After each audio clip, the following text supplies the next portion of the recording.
All right, welcome here to the Today Football Countdown Game Time TV and Gerald Media 111th Grey Cup post game show here on Magnitude of Channels. This is not your prototypical episode of the Today Football Countdown. This is a straight Grey Cup post game show where we'll dissect the Toronto Argonauts dispatching the Winnipeg Blue Bombers. We'll get to that in just a minute. My co-host will be here in just a second. Wanted to just start on my own for now, so that we don't keep people waiting longer than we need to, because it is a Sunday night after all, and your time is important. So let's dissect this one here quickly as we wait for Trey to come in. I can see him here in the background. The final score is the Toronto Argonauts defeating the Winnipeg Blue Bombers 41-24 in a result that I'm sure not many people saw coming, but it is a result that happened. Trey, give me a thumbs up when you're ready to come in. Okay, you did? Okay, I'll get to you in just a second. The big story is that Collaros throwing 4 interceptions and Toronto's defense turning the game late in the later stages of the third quarter, early fourth quarter. Zach Collaros leaving momentarily with a cut or a scratch, whatever you want to call it, to his finger. And Terry Wilson coming in on the bats of the defense, leading the team to a field goal. But that was about as good as it got, because there was a couple interceptions, one return for a touchdown, and, well, as they say in hockey, the horses left the barn by that point. Trey Corbett, kind enough to join us on this Sunday night. Obviously, a somber party at Trey's place right now. It is fairly quiet here, too. Just want to give a quick shout out to those that are watching. Also, do want to talk about the Toronto Argonauts and their game plan. Let's start there. Argos are full marks to their second Grey Cup in 3 years. All of a sudden, they can turn the dynasty talk into reality next year in Winnipeg by winning a Grey Cup, which would be their third in 5 years if they should do it. So may deny one dynasty, perhaps in the process of starting or continuing their own, we should say. This Bomber defense just had no answers whatsoever all season long for the Argos defense. Particularly, Zach Collaros had no answer for the Argos defense. Enough of me rambling right now. Trey, the floor is yours. Give me an opening thought on what you saw tonight, and then we'll keep this to about 45 minutes. We do have a season recap show on the 25th coming up. So let's dissect this one. Maybe start with an opening thought and then talk about the Argos, and then we'll get into the whole thing about the Bombers. Ryan, I see you in the background. Just let me know when you're ready. You did. Thumbs up. Okay. Trey, just give me an opening thought on maybe tonight, what worked, what didn't. Hi, Ryan. Ryan Troop now joining us. Your thoughts, Trey? At least the halftime show was good. I mean, that's kind of all I have from a Bomber fan perspective. CFL perspective, man, the Argos killed it. You know, I guess backup quarterbacks can win the big game. I wish Dinwiddie did this 12 or whatever, 14 years ago, 17 years ago, whatever the hell it was.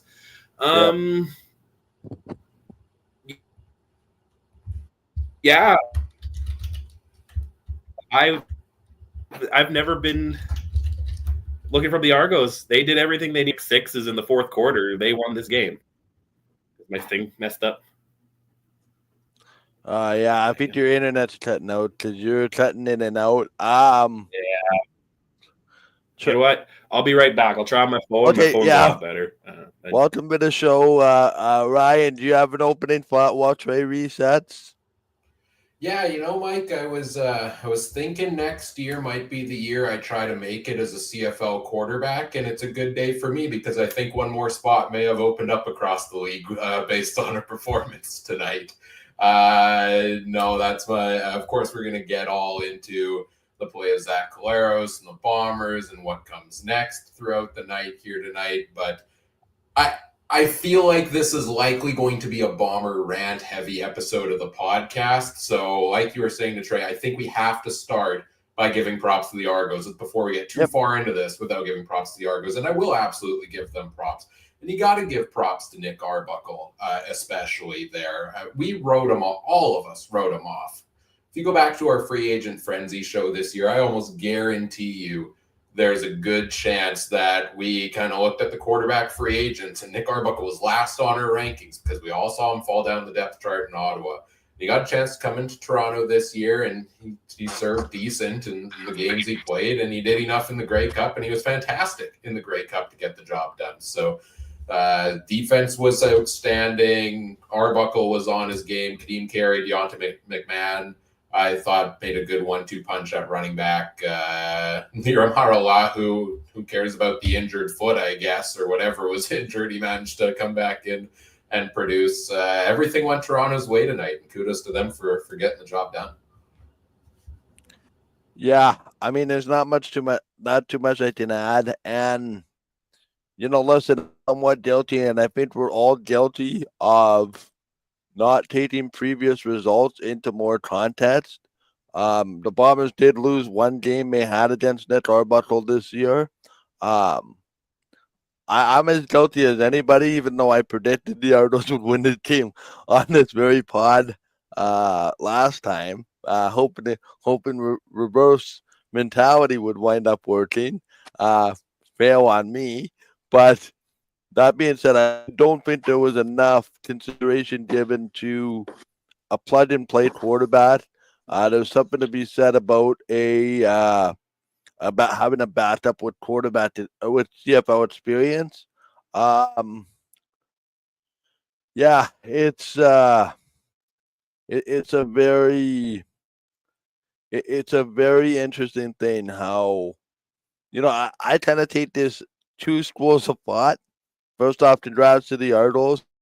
It's something though that I think needs to be commended. That underdogs in Grey Cups, I wonder if it's almost better to be the underdog than the favorite. Because in my experience, at least in the last 10 years, and I don't have the stats in front of me, that's my bad. But it seems like the underdog has had more success than the favorite, at least in the time that I've been able to remember. I can think of 2019 as an example. I think Hamilton may or may not have been favored in 21. Bombers were favored in 23. 2019, 2021, they won. Bombers were favored in 22, 23, and now 24, and failed to obviously follow up. I think I was on record of saying on TV, as a matter of fact, and you can check it out. When I was on CTV News Channel, I said something to the effect of the 8.5 to 9.5 point spread coming into this game. I thought was ridiculous. I didn't quite use those terms, but I thought it was kind of a preemptive sort of thing that I saw coming. But that being said, long story short, and I know I'm ranting here, I think it's almost better to be the underdog in the Grey Cup versus the actual favorite. And I'm wondering, Ryan or Trey, if you guys have a thought on that, just historically. I'll just jump in quickly before handing it over to Trey. That stat on the TV broadcast blew my mind, where they said coming into this game, 6 of the last 8 Grey Cup winners were trailing in the fourth quarter. And you have had some games that were definitely lopsided. Predictions coming into it. You've had some 15-3 teams, 14-4 teams that everybody was so confident in that just haven't delivered. So yeah, I think you're onto something, Mike. there's a whole lot of pressure, and when everybody expects you to win, there's even more pressure on you. And athletes are human. We all crack under pressure. I crack under pressure all the time, and I couldn't imagine doing this magnified on the world stage like this. Trey, thoughts on the underdogs in the Grey Cup? Yeah, I think it just shows the parity in a 9-team league with a $5.5 million salary cap, right? Like anything can happen. Arbuckle, who was moments away from not getting deported, but his visa running out and maybe getting deported, to being Grey Cup MOP and leading the team. That's what happens in this CFL. That's the way it goes. And yeah, I think Toronto, again, like Mike said, I'll say it, 9.5 was the stupidest line I have ever seen. All it was they knew. I think the bookies knew there was going to be a huge amount of money going to Winnipeg, so they had to do something to convince people to bet on Toronto. So that's all that 9.5 was. I think, because again, if it was any lower, you probably would think maybe Winnipeg's got it. Winnipeg's got it. They had to do something ridiculous. Oh God, Adam, I'm gonna knock that hat off your head. Anyway, you have to do something to convince it. But yeah, underdogs, man, rule the day. Like Mike said, Bombers were in 2019. They're probably the heavy favorite in 2021. I even remember back before Ottawa winning in overtime. What were they, like 9-9? Knocking off Calgary a couple of years. And I also want to know, I don't think the East is the underdog anymore. I think the East actually might be the better division by a lot. This year and last year, and maybe even going forward. So, I think there's a lot to unpack. Adam, you got to get rid of that mustache. But other than that, man, what's going on? Thanks. That I do want to get rid of because that is terrible. I'm not going to lie. That one is pretty gruesome. But not as gruesome as what I seen out of Zach Collaros. I mean, let's face it. The 3 interceptions. It sucks that his hand got injured in this game. So you'll never know if it was the hand, if it was the play, what it was. But nevertheless, it sucks for them. Again, there's some guys on that O-line. And again, there's always change every year. And every year is tough to build the same team over and over and over again. So good on the Bombers for making the Grey Cup for, 5 years in a row, essentially. Mm-hmm. And again, it's very tough to be in the Grey Cup 3 years in a row and not win it. I get it. But it's also very tough to even just make it there. I mean, if you told the Edmonton Elks right now that they could make the Grey Cup 5 years in a row, I bet you they would make that deal 99 times out of 99 times. But, sorry. Yeah, no. The Argos were the better team tonight. They had a good game plan going in. I mean, it was short plays to Arbuckle to begin with. Arbuckle was really, I think he was over 80%, until the third or fourth quarter. Going into that, and other than one interception, they had a good game plan planned out. Neither team really used the running game very much, which I was kind of a little bit surprised about, especially Winnipeg, because again, Brady Oliveira was there. He had a few good runs, but it never seemed like they had anything sustained with Brady Oliveira. Kenny Lawler, same thing. 2 catches are 2 plays that were kind of significant that I can tell you about. And Nick Dembski, very quiet also for the Bombers. And then again, you had guys in Toronto just making small, may not have been major plays. I mean, of course, there was the big one, I think just by, Kevin Mytel that had one really good one. And then I think, if I'm not mistaken, there was maybe one fairly decent size by Mackay Pope, but he was covered up very well all game. The other side of things that I seen on it, really, I mean, Wynton McManus had a great game for the Argonauts. He was all over the place. Mind you, I think also that was probably one of the best games I've seen out of Willie Jefferson in 3 or 4 years.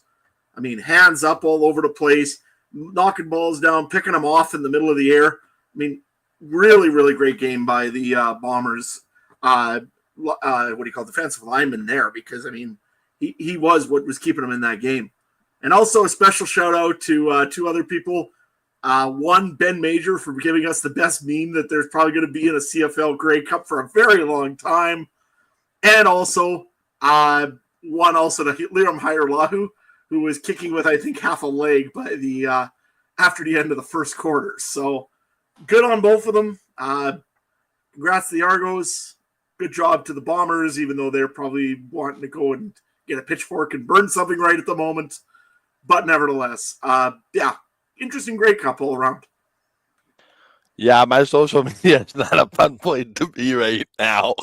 If you're a Bomber fan, don't go on social media. It's not a good place for any Bombers right now. No. Go to Blue Sky. Go to Blue Sky. It's peaceful over there. I'm sure it is for now. It's also interesting because it's seeped into my text messages too. But like, let's not overreact. Like, okay, in 2019, if you would have told me at McMahon Stadium this week in 2019, hey, you would go to 5 straight Grey Cups, have a legit chance to win 4 of them, and win back-to-back, I would have taken that in a heartbeat, as it's already been discussed before. Ryan, I have a question for you. You're kind of the defensive guru. You know, you kind of like the defensive end of a lot of football. What made that Arnold defense so difficult? Because it's one thing to do it once. It's one thing to do it twice. It's another to do it 3 times. And it seems like that I don't want to play there. If we would have played Ottawa, if we would have played Montreal, we would have had a different game. Because historically, the Bombers this year have struggled against Montreal defense in particular. Granted, a gust of wind helped them win the last game. They struggled against Ottawa. They beat them twice. They were 1-1 against Ottawa. Anyway, 1-1 or 0-2. Both close games. I think they were 1-1 actually. They beat them here and then lost in Ottawa. Now 0-3 against the Argos. The Ticats gave them trouble. We're lucky to escape a home win there. What is it with this Argo defense that you see that has not only caused the Bombers trouble, but it seemed to cause everybody else trouble in the process? They turned it up a new notch in the playoffs. I think it's safe to say, like, they were up and down during the season. I thought the defense was, there were games where they were giving up a ton of points. Their passing defense was susceptible a lot of times this season, but they were forcing turnovers, and that's something they've been doing pretty regularly throughout the season. That's something they did a ton in the playoffs. Look at the game against Ottawa in the East semifinal. I think there were 2 back-to-back pick sixes in that game as well to seal it away.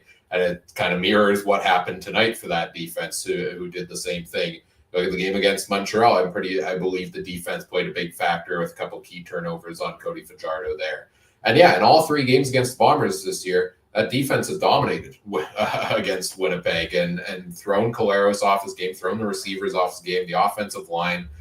I thought Collaros actually stayed upright decently well tonight, but those turnovers are going to cost you, and that's what they've done. And so, and that's what they needed to do, I think, in this game as well. If the defense doesn't play as good as it does, can Arbuckle win a complete shootout?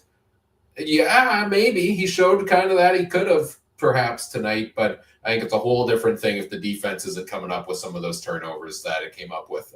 And not only defense, special teams as well, jumping on the ball, bobbled by Lucky Whitehead, which was the crucial game-changing moment, I thought, there for them. Really, that string of 2 plays, right? You get the blocked punt, that then you shove the guy out of the way, and it causes a first down.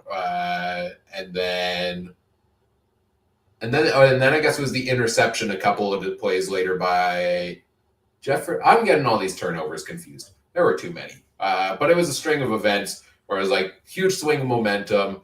Bombers get the ball back. They fumble the ball. Argos are in the red zone. And that kind of, changed the momentum of the game. So defense and special teams, big plays, defense wins championships. All right. I think we've done enough. Let's try to reasonably rip the Band-Aid off this thing.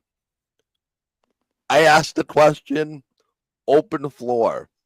Anybody can answer this. Granted, we are an hour away from losing the Grey Cup. Granted, we are hosting the Grey Cup next year.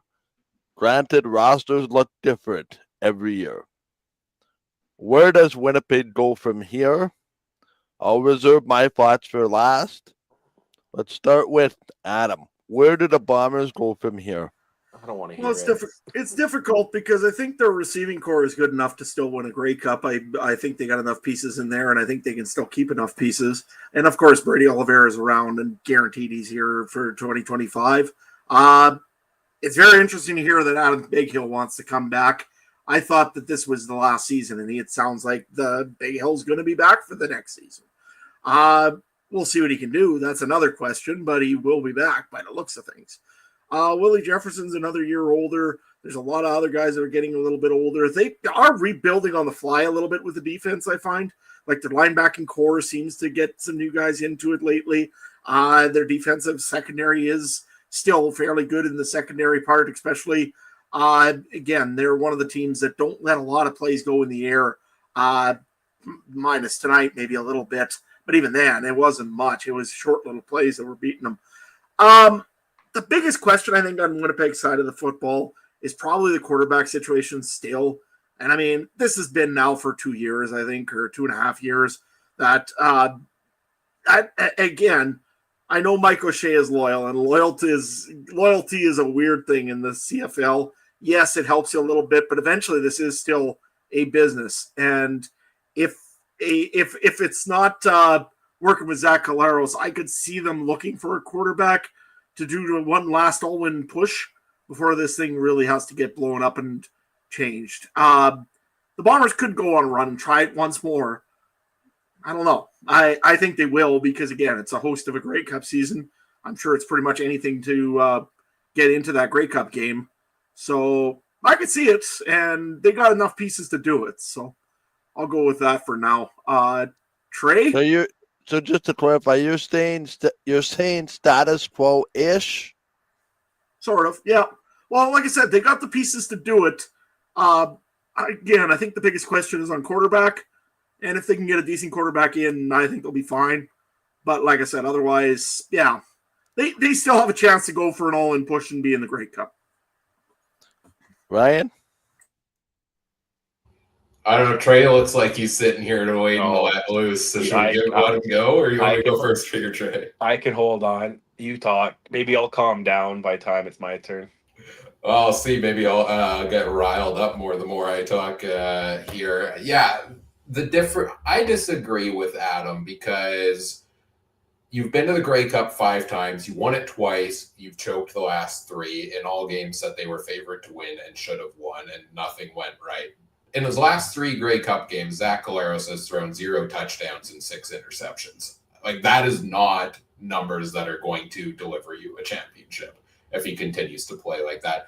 At some point, yes, would you take another trip back and a chance to win the Grey Cup? Yeah, certainly you're going to. But if you've tried and failed this many times in a row, I think you need to start making some of those tough decisions. And they are tough decisions to make of what guys do we need to rotate out to win us that big game if we're going to get there. And that comes with the risk that making those changes might mean you don't get back there next time around, right? Like, what good is getting back there if you're not going to win again?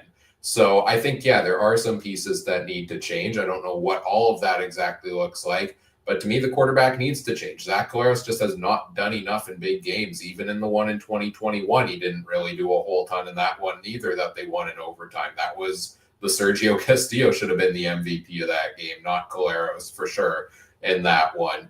He was terrible all season this year. Yes, he set a career high in passing yards apparently, but he had 2 regular season games with more than 1 touchdown pass. The reason they were as good as they were this year was because of the defense. It wasn't because the offense got anything done. And even Brady Oliveira, you look at his numbers, he didn't score touchdowns until Chris Streveler went down. So the offense really was not putting the ball in the end zone a whole ton.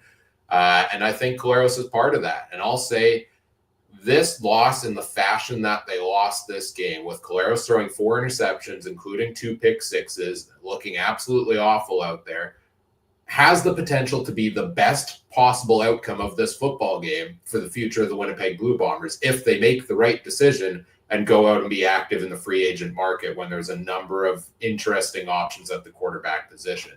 Do I think that's going to happen? No. Mike O'Shea is loyal to a fault, and sometimes that's good and sometimes that's bad. And Zach Collaros is under contract for another year. They're hosting the Grey Cup at home.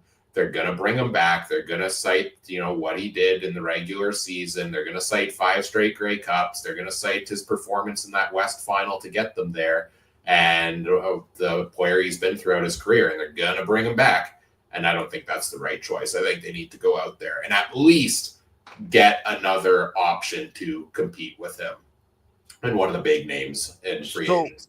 So are we talking the likes of the Alexanders of the world if they become available, or the Trey Fords, or like those would be the top 2 names I'm going for. I'm not sure I'm in the VA camp for the Bombers necessarily. I don't know. I think there's an argument to be had there, but he's getting up there in age. He's had his up and down moments as well. I think, Alexander and Trey Ford are 2 prime prospects to bring in and in the right system can flourish. So I would be fully on board with the Bombers exploring one of those routes. So quick question for both of you then, because Zach Collaros hasn't had any great season, of course, but is it also starting to be time for this offensive line to start to be looked at a little bit? I mean, you got Patrick Neufeld at 35 or 36 now. You've got Stanley Bryant that's had injury issues this year. You've had other players in this have to rotate through this offensive line a bit. Yes, they're still opening holes for Brady Oliveira, but are they given the protection that the quarterback position needs? Yeah, I'll add to this quickly, and then we'll let Trey loose, I think, here. And we'll raise another thing for him to ponder as part of this. Is it time to start looking at Buck Pierce's offensive coordinator? Because I thought the play calling wasn't very good for the Bombers offense in this game a whole ton either. And that's been a couple of Grey Cups in a row and seems good at times, but it seems not so good at others. So that's something I'm wondering as well coming into this offseason. Trey, how you feeling? Oh, I'm okay. So where to start? Pierce needs to go, and if O'Shea doesn't fire Pierce tomorrow, O'Shea can go too. I'm sick of his loyalty. I get the loyalty. You can't do it in this business. Why Belichick was one of the greatest coaches of all time? He didn't have friends. He got rid of Tom Brady. You know what I mean? And lost, and he went on to win other Super Bowls. You have to make the right choices and screw your friends sometimes. Collaros needs to go. He needs to get his little hobo bag today and hit the train west or east or north. He can go to Churchill for all I care. And honestly, I'm gonna say it. I don't think Oliveira is that good. There's probably a reason why he doesn't get the ball. I've been pondering this, and I don't know if there was a bad taste with Harris left. Harris was such a better running back, and I think we're trying to make him Harris 2.0, and I think he's Harris a half at best. So, and you know what? MOP, MOC, I think because the rest of the league sucked. When we're having Bo versus Oliveira for the MOP, there's no talent in this freaking league, right? So that's that. The defense, they were okay. I really like Jefferson for once. Good, he showed up. I think things went to shit when Camry went down again, and he was out for a while, if not the rest of the game, wasn't he? So that's what led to one of those touchdowns. I'll give Zach half a credit. Those 3 interceptions, or I guess there was one earlier in the game, right, and then 3 with the glove. I'll give him the couple, but I don't think we were winning anyway, even if he didn't throw those 3. I think Toronto had it well enough in hand that it was whatever. But yeah, I think I'm more in the thing. If Walters wants to keep his job, he needs to blow this up to some degree. I'd rather. Heck, I see Ryan's point about bringing in the younger quarterback and building. Only reason why I'd go VA next year if I could get my hands on him. Hell, I'll take Bo over Collaros right now. And the only reason I would is to give this fan base a Grey Cup at home. And even if they lose, or even if it's tight or something, the fan base, there's the toxic side of the fan base. And if I hear the word dynasty one more time, I'm going to whatever. I don't want to watch Duck Dynasty anymore. I hate that word. But you got to give this fan base something, because I was all gung-ho wanting to buy Grey Cup tickets next year. And I'll be honest, I don't know if I want to spend $200 per ticket if my team doesn't have a shot in it. And I don't think my team as of today has a shot in it. I don't. And even if they do I want to watch the Argos get 4 pick sixes on Zach Collaros November and freezing my ass off because it's plus 10 today, but it's not going to be next November, is it? So, I don't know. I was already, for different reasons, I'm him and Han about my season tickets. Is it worth it? Is it this? Is it that? If I see Zach Collaros May, I don't want to go. I don't want to go. And I will become, I don't know. I'll become more of a hockey fan, and I hate hockey. Like, so Trey, that means that your What? what do you call Grey Cup tickets from 2022? The deal we had is still on. Would my Riders make the Winnipeg Grey Cup? man, whatever. You can have my season tickets too at this point. I don't care, man. Before you go back to this, Mike, I just want to jump in and acknowledge the YouTube comment here saying basically blaming us for the Bombers' woes over the last 3 years since we started. Saying we started the YouTube channel in 2022. Just to clarify, the podcast has been going since 2015. However, we did start streaming more regularly in 2022, so maybe it's the appearance of our faces that have cursed. When did me and Adam join? 21? It was 22. Damn it. Okay, I'm done. See you guys. It was I'm great. all good. I'm here. It's been I'll great. stick around. Oh, wow. Whatever. All right, Mike, what you got? No, I think there needs to be some serious soul searching, and you guys hit on a lot of what I wanted to talk about with different problem areas. Can I say one more thing? Can I say one more thing? So real quick, we got to get rid of Lucky. I don't want to see him here next year either. He's a nice guy. 2 fumbles in 2 important games. He's not a kick returner. He doesn't even fair enough. His speed is gone. His hands are ass. I could catch better wearing flip flops. He's probably faster than me, but geez, man, I hate when the nice guys suck. It's the worst. You touched on another area that I was concerned about, and that was the return game. I looked at Toronto's starting field position today. It looked to always be better than that of the Winnipeg Blue Bombers. Granted, 3 and outs early on helped that. But the fumble last week by Janarian Grant didn't cost them, but it didn't help them. The fumble tonight certainly didn't help. Eventually, these problems have to be rectified. I'm in the hesitance that it's on Zach Collaros. I want to know what the game plan was.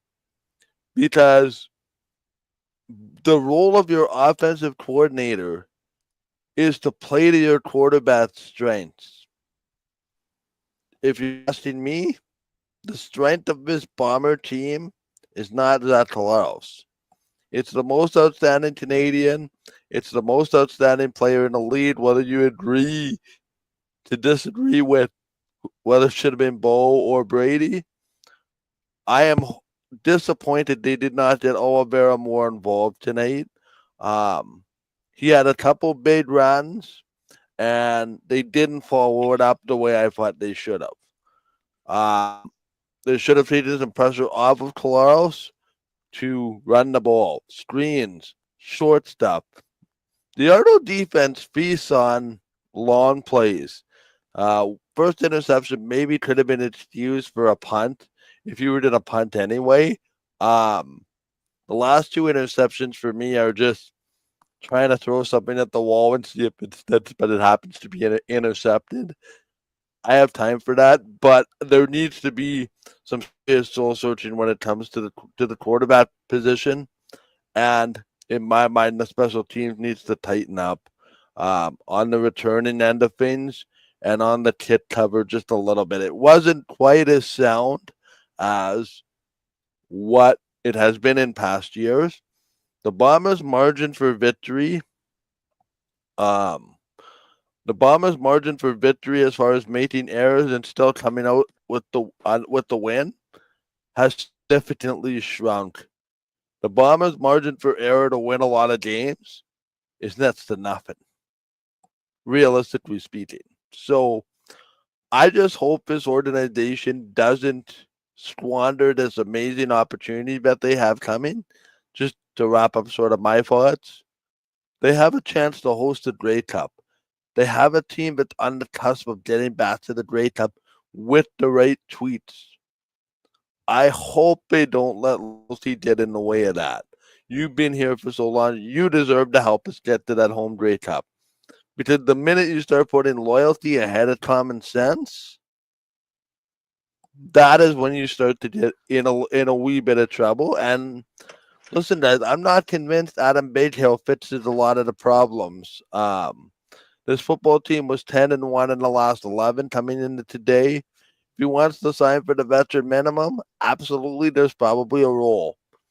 Or the high paid defensive player and the emergence of Tony Jones, not sure he just started middle linebacker. That's just one of the examples.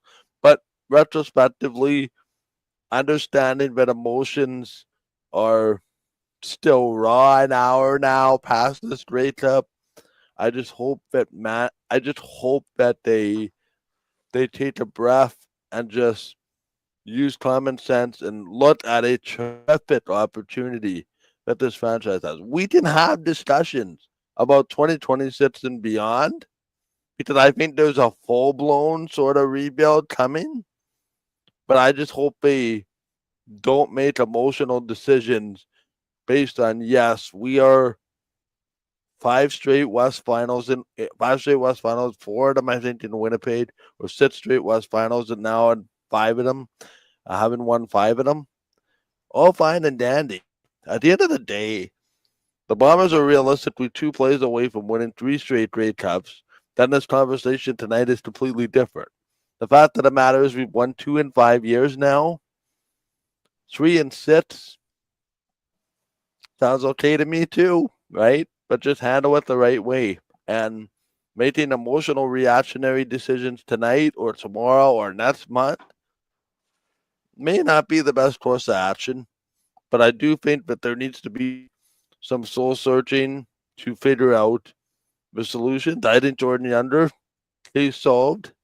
You might be able to open up me for a discussion on the future of Buck Pierce, depending how certain aspects fall.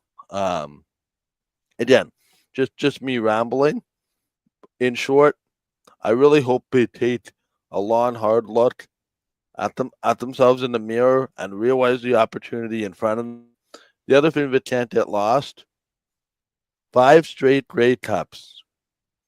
You take your team to 5 straight Grey Cups. That is something to be proud of, whether you've won 2 or whether you've won 1 or whether you've won 3. Be proud. Tonight is a hard night.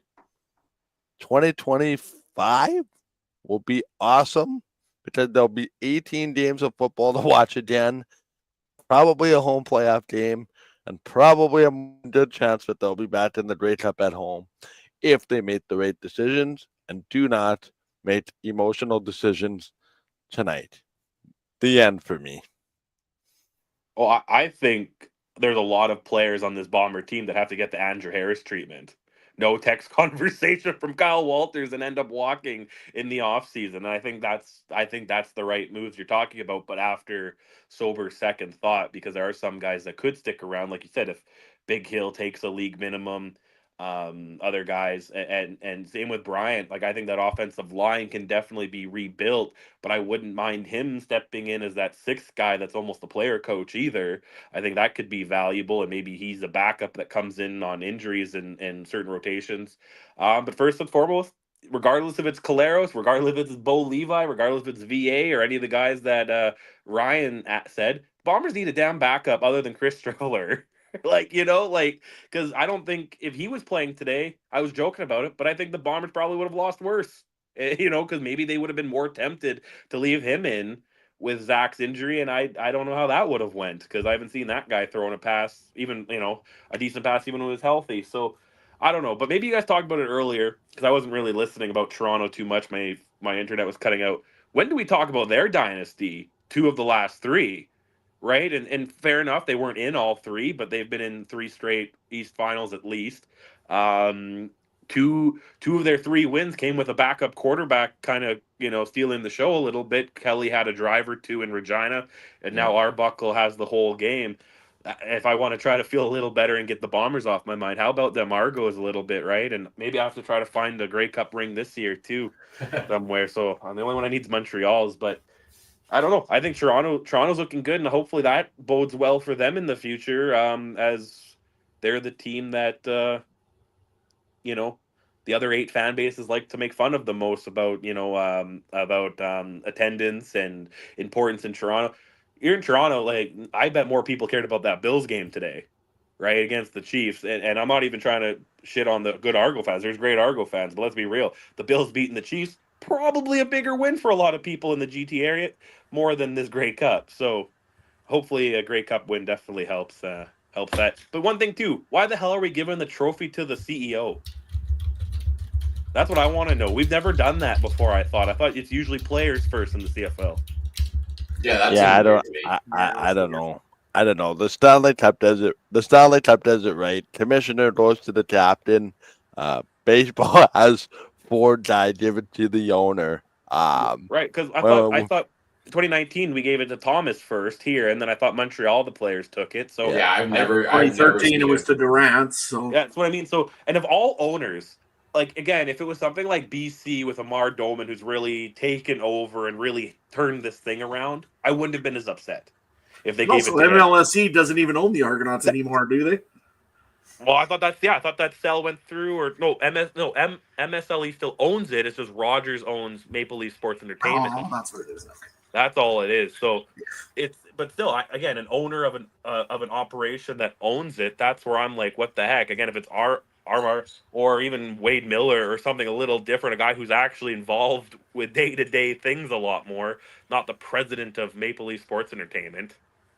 But anyway, that's my rant. Well, and why the Jonas Brothers didn't play my year 3000. That's the only thing I want to know. That's my only. I just find it interesting, right? But the Argos can be really the only team outside of the 2019 Toronto Raptors to win a major trophy within MLSE. So it's pretty interesting, and I hope before long the Argos are not an afterthought, because they've had a pretty good run. And like I said at the beginning of the show, and I don't know if you guys caught it coming in, Argos now have a chance to complete the dynasty in Winnipeg, if not a couple chances, maybe even in Calgary now. This is their second in 3 years. So, again, they're on dynasty watch.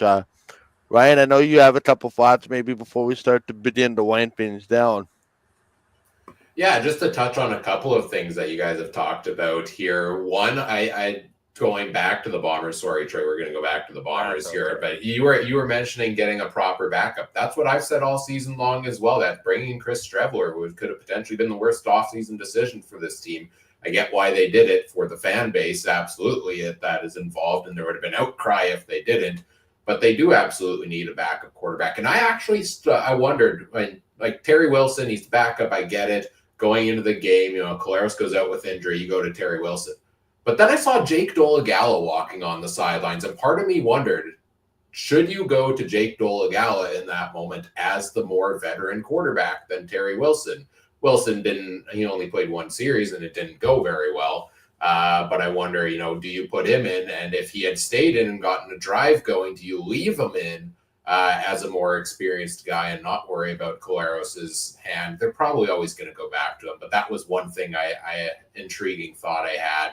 The other one is 2025 is a very dangerous season for this team because, and this is why I'm pushing so hard for, you need to make some of those changes to get younger this year, because you look at the number of veterans, and Adam listed a bunch of them off earlier.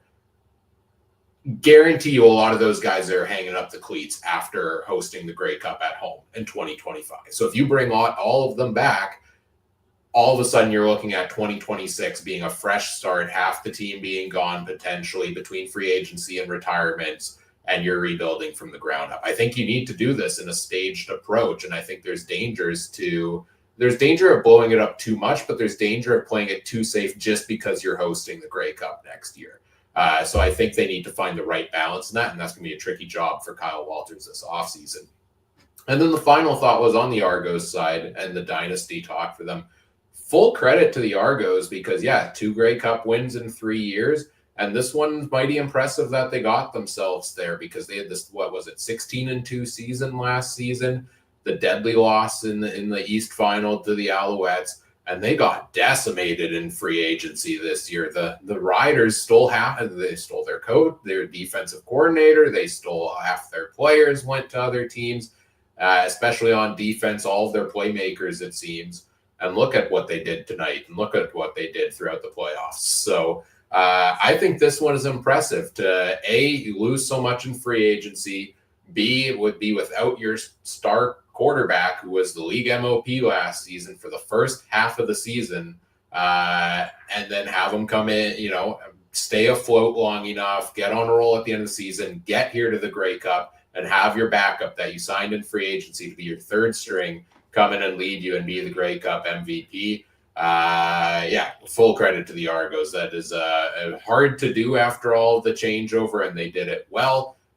And I said that was my final thought, but I have one more. I just want to say I called it when I said I put out the question pregame, which unsung hero is going to step up in the Grey Cup?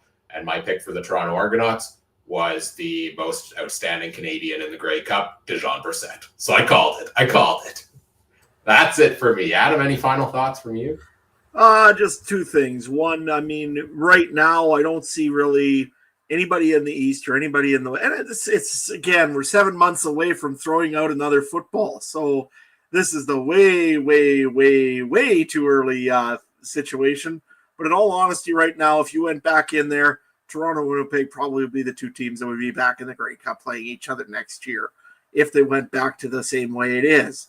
That being said, it's going to be a pivotal year for Winnipeg for sure.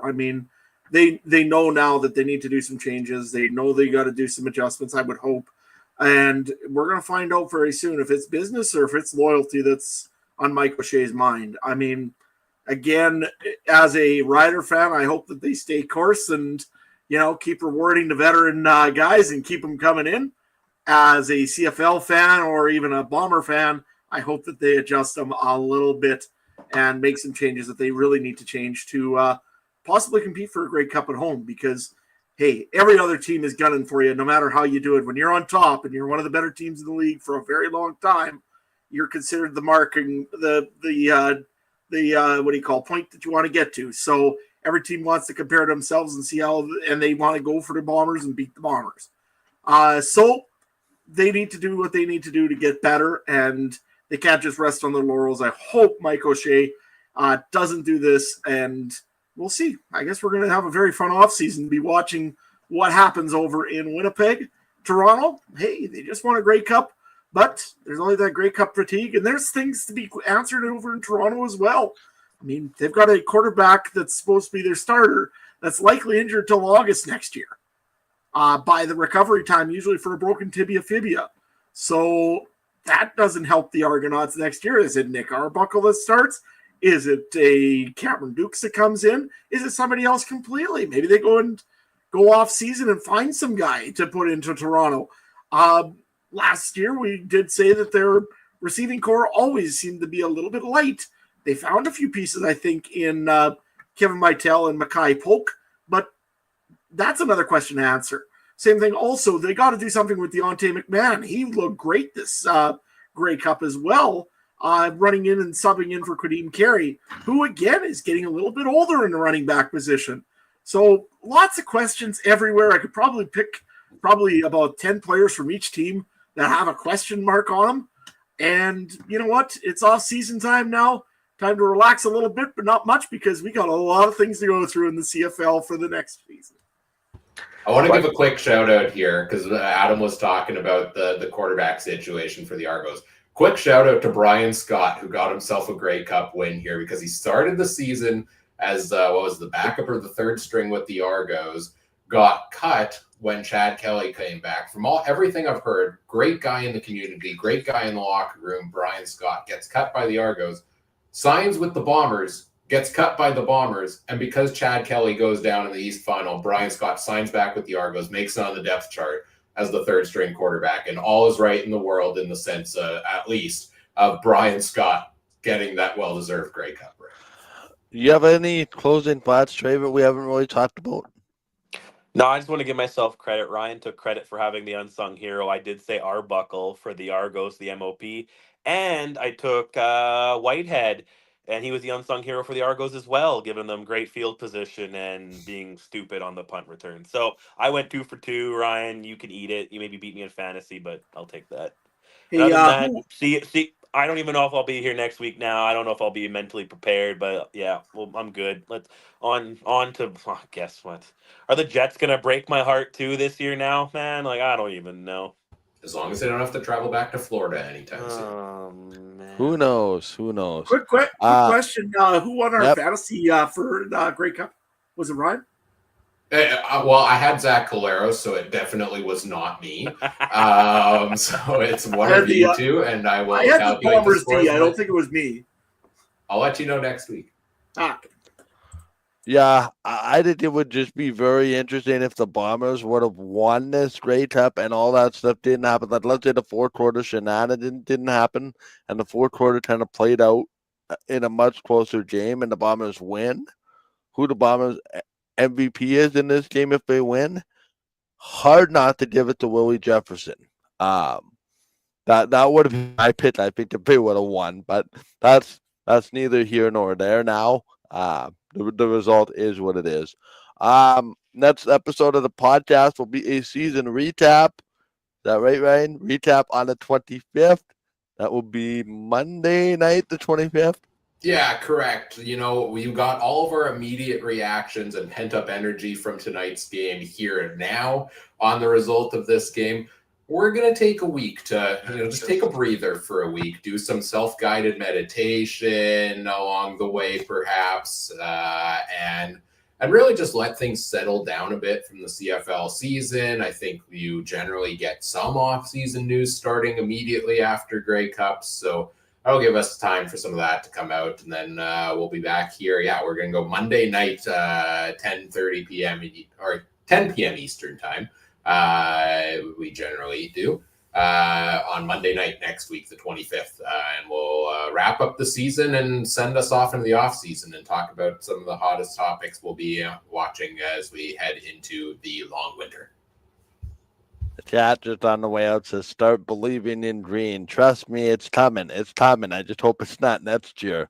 The Riders took a huge step. I think realistically they stand in the way of the Bombers going to 6th straight Grey Cup. That's not me trying to diminish the rivalry in any way. I legitimately feel that way. Anyway, thank you for tuning into this Darrow Media Game Time TV today, Football Downtown, whatever you want to call it. Post-game show, Grey Cup post-game show. Congrats to the Argos on winning the Grey Cup. Thank you so much for watching. Really quickly, guys, just go around the table. Where can people find you on social media? We'll start with Trey, then we'll do Adam, and we'll do Ryan, and then I'll do a wrap-up. Don't find me. It just will be me playing Fallout Boy for the next 7 days, and no, I had Trey and B Harness on X. Whatever. Adam, go Buffs. Yeah, pretty much. You can find me at Adam Stewart 1, or if you want to find the Buffs page, I guess you can go to at Theodore Buffaloes. We're there over on X, I guess. Yeah, that's my off season essentially. Besides, once in a while, finding some good CFL news to post. That's about where you're going to find out on my page. Ryan, what are they going to find out of yours? Well, I needed at least one source of joy tonight, so I'm going to bring up this comment from XFL Mike G saying, Ryan is up 100-plus points on Trey in our NFL Fantasy League. I am also beat Adam in another league. So, I beat both of these guys tonight. That was at least one positive. CFL season might be ending, but NFL season's ongoing. I'm enjoying a lot of that. NFL fantasy, trying to claw my way back from terrible starts in half of the leagues. But first place, I believe sole possession of first place now in the Alternative Football Network League.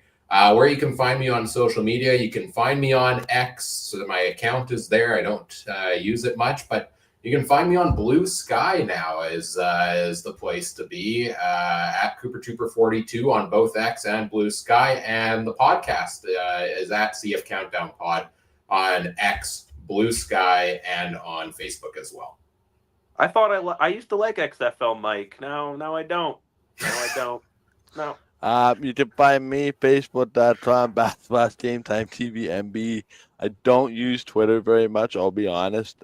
You can find me doing a whole bunch of work stuff. So it's been a pretty busy weekend for me.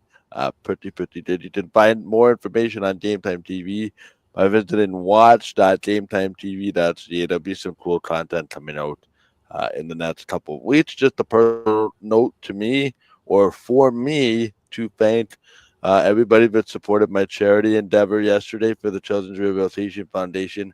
We had ourselves a great night again. The Winnipeg hockey community comes through in a big way. We will have a significant announcement on the amount of funds raised at some point this week.